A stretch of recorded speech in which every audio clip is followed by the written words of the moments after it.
And your Lord revealed to the bee, saying, makes him in the mountain and in the tree, and in had they built. আল্লাহ রাব্বুল আলামিন মৌমাছিকে message করেছে, আর যখন মৌমাছিকে message করেছে তখন নারী মৌমাছিকে মেসেজ দিয়েছে। সুবহানাল্লাহ বলুন।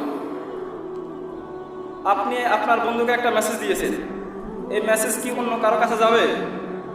যাবে না। যার কাছে দিয়েছেন ঠিক তার কাছে যাবে।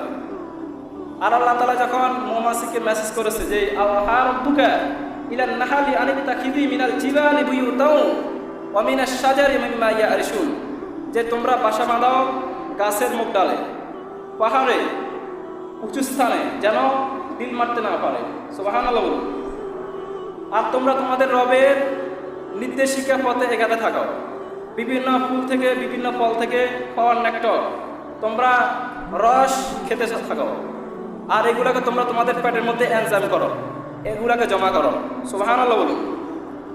1888 সালে প্রাণবোর ফ্লেশ দুইজন বিজ্ঞানী একটা মৌমাছিকে কেটে তাদের পেটের ভিতরে তারা দুইটা স্থলী পেয়েছেন। একটা হলো তাদের খাদ্যস্থলী, তারা যেগুলো খায় এগুলো হলো খাদ্যস্থলী, আর একটি হলো আমাদের জন্য যে মধু সংগ্রহ করে এই মধুর একটি স্থলী।